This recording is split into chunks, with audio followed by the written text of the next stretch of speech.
एक बार सत्यभामा जी ने श्री कृष्ण जी से पूछा, मैं आपको कैसी लगती हूँ? तो श्री कृष्ण जी ने कहा, तुम मुझे नमक जैसी लगती है। सत्यभामा इस तुलना को सुनकर बड़ी ही क्रुद्ध हो गई और उन्होंने कहा, इस संपूर्ण विश्व में तुलना करने के लिए कोई और पदार्थ नहीं मिला है आपको? श्री कृष्ण जी ने उस वक्त तो कुछ भी नहीं कहा और सत्यभामा को मना लिया। कुछ दिनों पश्चात श्री कृष्ण जी ने अपने महल में एक भोज का आयोजन किया। 56 भोग की व्यवस्था हुई। सर्वप्रथम 8 पटनानियों को, जिनमें पाक शास्त्र में निपुण सत्यभामा ही थी, उनसे भोजन करने को आग्रह किया।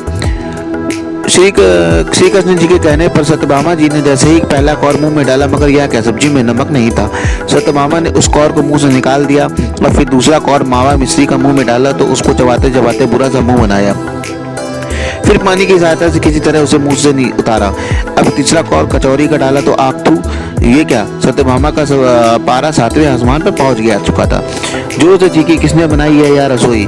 सत्यभामा की आवाज सुनकर श्री कृष्ण जी दौड़ते हुए आए और सत्यभामा के पास आकर के पूछा, क्या हुआ देवी, कुछ गड़बड़ हो गई क्या? इतनी क्रोधित क्यों होती हो? तुम्हारा चेहरा क्यों तमतमा रहा है? क्या हो गया? सत्यभामा ने कहा, किसने कहा था आपको इस भोजन का आयोजन करने को?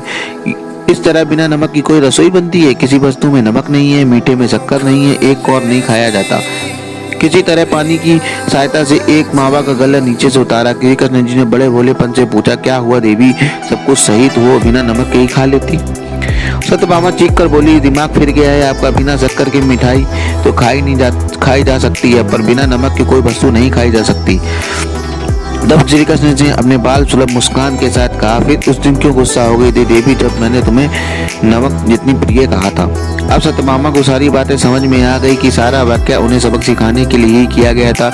उस दिन उनकी गर्दन झुक गई और अन्य नारियां मुस्कुराने लगी।